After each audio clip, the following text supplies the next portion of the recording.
Refutando Severino Celestino. O conteúdo deste vídeo mostra-nos Severino Celestino falando sobre a ressurreição. Ele simplesmente quer provar através da imortalidade que Jesus e seus discípulos falaram de reencarnação. Tanto Jesus como seus discípulos, os seus seguidores, criam e ensinavam a ressurreição.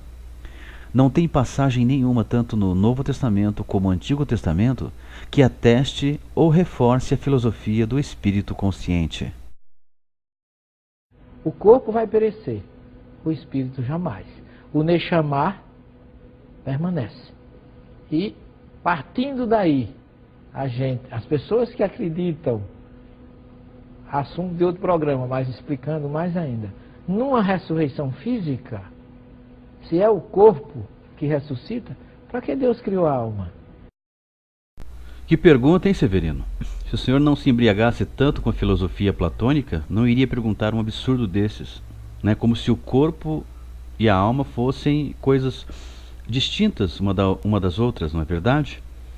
O termo alma no hebraico é nefesh, né? Que quer dizer corpo, vida, pessoa, o ser vivo. E quando o ser está morto, é uma alma morta. Eu até acho estranho, né, o Severino falar tanto em Deus colocar o fôlego de vidas no homem, né, se referindo ali à criação e tal, quando ele mesmo, o próprio Severino, não crê, né, que Adão tenha sido lá o primeiro homem. Veja que o próprio Kardec, se referindo à criação, diz assim, no livro A Gênese, ele diz que espíritos de humanos foram colocados em corpos de macacos. Quer dizer, partindo do pressuposto lá da filosofia grega, tal, né, Adão e Eva, na verdade, foram lançados para o espaço, porque eu pergunto ao Espiritismo, como surgiu o primeiro homem na Terra? Aí responde o codificador da doutrina espírita. Abre aspas. Bem pode dar-se que corpos de macaco tenham servido de vestiduras aos primeiros espíritos humanos, forçosamente pouco adiantados, que viessem encarnar na Terra, sendo essa vestidura mais apropriada às suas necessidades e mais adequadas ao exercício das suas faculdades que o corpo de qualquer outro animal. A Gênese 212, capítulo 11. Daí então o Severino vai para a TV e começa a falar do sopro de vidas em Adão, que ele próprio não crê que tenha existido este Adão, mas que espíritos de humanos foram colocados em corpos de macacos. Pode? Daí então vem as inúmeras passagens bíblicas afirmando que a alma morre, como por exemplo, não poupou a alma deles da morte, Salmo 78:50. Tu, Senhor, livraste a minha alma da morte.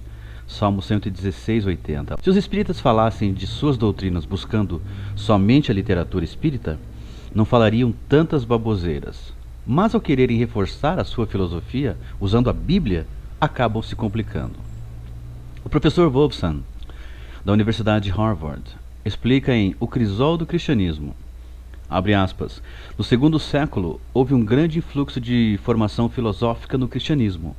Estes admiravam a sabedoria dos gregos e julgavam ver similaridade entre a filosofia grega e os ensinos das Escrituras. Com essa expressão, abriu-se o caminho para a infiltração da filosofia e das terminologias gregas nos ensinos da cristandade, especialmente no campo da crença numa alma imortal. Fecha aspas. Perceba você, caro amigo, que Agostinho, né, ou Santo Agostinho, considerado pela Igreja Romana um de seus principais doutores e grande adepto de Platão, disse assim, quando estava vivo, né, aqui na Terra, abre aspas, todos os que morrem sem serem batizados, mesmo as criancinhas, irão para o inferno e sofrerão tormentos sem fim, e que muitas pessoas, dentre as que foram batizadas, são escolhidas para ir para o céu. História da Filosofia Ocidental, volume 2, página 69. Porém, parece que ele mudou aí o discurso, caro amigo, no Livro dos Espíritos, né? Que por volta lá de 1850, Agostinho, mais regenerado, disse assim, deixa eu virar a página, isso, eternidade, compreendeis bem esta palavra, sofrimentos, torturas sem fim, sem esperanças, por causa de algumas faltas. O nosso juízo não repele semelhante ideia? Livro dos Espíritos, página 567. Olha só, então será que Santo Agostinho, né, ele foi lá para o mundo dos espíritos, se regenerou no mundo dos espíritos, aprendendo que as criancinhas não deveriam ser jogadas mais nos fogos infernais? É possível que sim, né? Mas na página 468 do Livro dos Espíritos existe uma assinatura embaixo ali na página. Olha só, Paulo Apóstolo. Exatamente, amigo. No Livro dos Espíritos, Paulo fala sobre castigo, né, que tem por finalidade a redenção do homem, a sua reabilitação. Né? Diz que esse castigo não pode ser eterno porque as nossas faltas não são eternas. Olha só. Porém, o Shaul Hashaliah, o Paulo Apóstolo da Bíblia, diz bem assim: como labareda de fogo, tomando vingança dos que não conhecem a Deus e dos que não obedecem ao Evangelho de nosso Senhor Jesus Cristo, segundo aos Tessalonicenses 1:8. O versículo 9 diz assim: os quais por castigo padecerão eterna perdição ante a face do Senhor e a glória do seu poder, né? Segundo aos Tessalonicenses 1:9. Olha só então.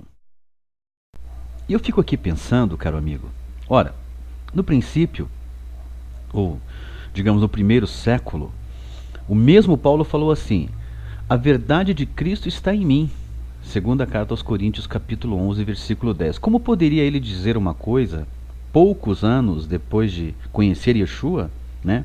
E outra bem oposta agora? Será que antes ele ensinava a destruição do ímpio, mas agora resolveu reabilitá-lo?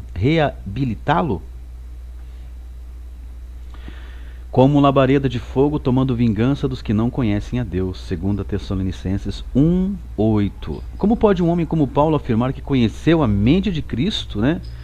E depois dizer que não era nada daquilo?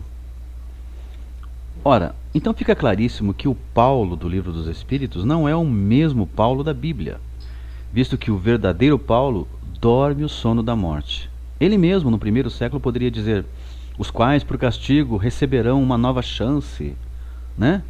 O próprio Jesus, caro amigo, ao invés de dizer apartai-vos de mim, malditos, para o fogo eterno, né? Poderia ter dito assim: apartai-vos de mim, malditos, para uma nova oportunidade, uma nova encarnação. Então eu não canso de falar que essa filosofia de alma ou espírito imortal ou consciente é descabida e sem apoio na Bíblia. Eu não sou de citar livros apócrifos, né? Mas tem uma passagem em Sabedoria que refuta visivelmente a doutrina imortalista. Diz assim: mas a multiplicada multidão dos ímpios não será útil, pelo que serão quebrados os seus ramos, antes que cheguem à devida perfeição. Sabedoria 4:3. Então, o apóstolo Paulo ele é bem contundente nos seus ensinamentos, né? Não é à toa que o próprio Kardec despreza os ensinamentos de Paulo, chamando-os de simples opiniões pessoais, exatamente. Diz assim: todos os escritos posteriores aos evangelhos, sem exclusão dos de Paulo, diz Kardec, em obras póstumas, são apenas e não podem deixar de ser simples comentários ou apreciações, reflexos de opiniões pessoais, muitas vezes contraditórias, que em caso algum poderiam ter a autoridade da narrativa dos que receberam diretamente do mestre as instruções. Interessante, né? Paulo mesmo falou que o Ruach HaKodesh, o Espírito Santo, estava nele, né? O Senhor Jesus que lhe apareceu no caminho de Damasco mandou-me para que você recupere a vista e fique repleto do Espírito Santo.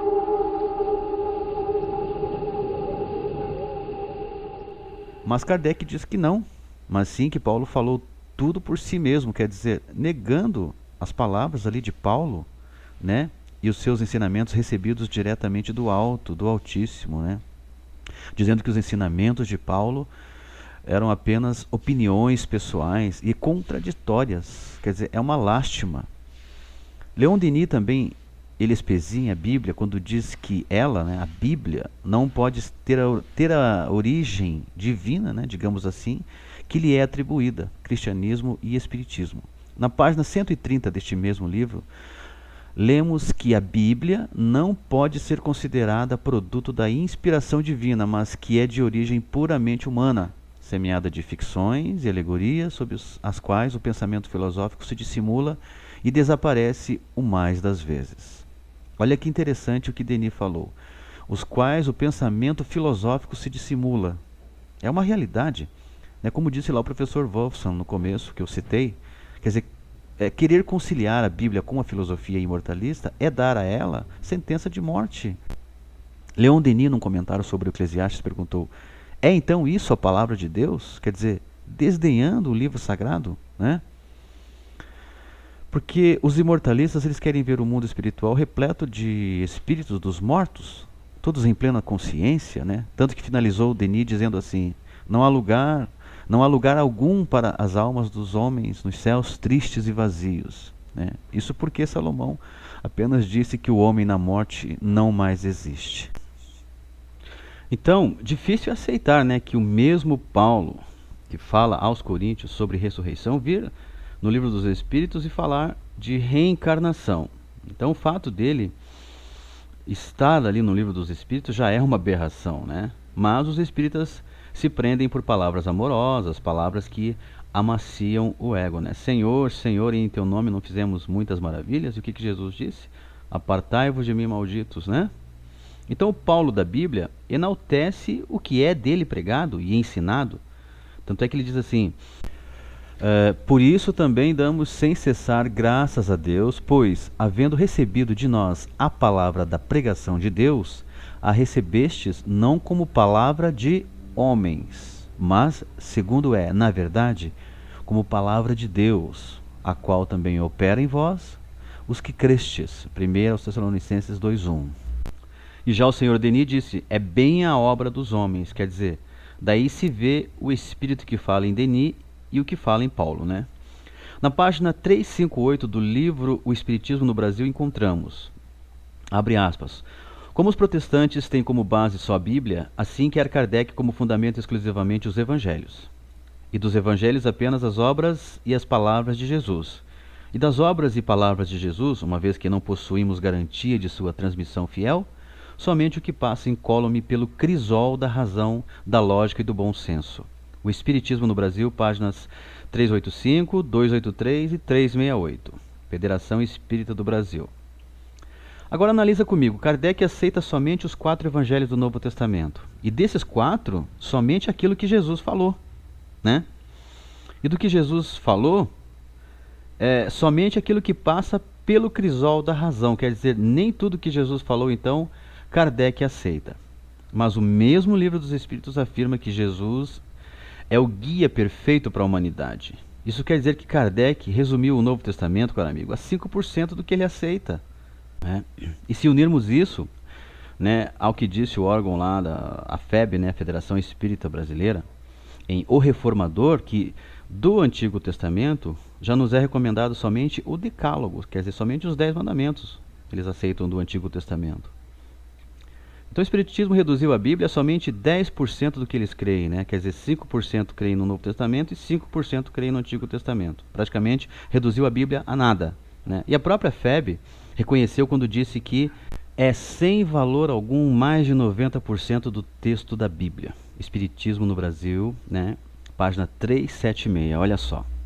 Então fica aqui, para finalizar, o alerta, né? E eu pergunto, merece alguma credibilidade qualquer doutrina ou filosofia que seja, né, que desmereça ou rebaixe a Bíblia, tratando-a como não inspirada? Não, caro amigo, não merece. Então, com que propósito foram escritas as Escrituras Sagradas?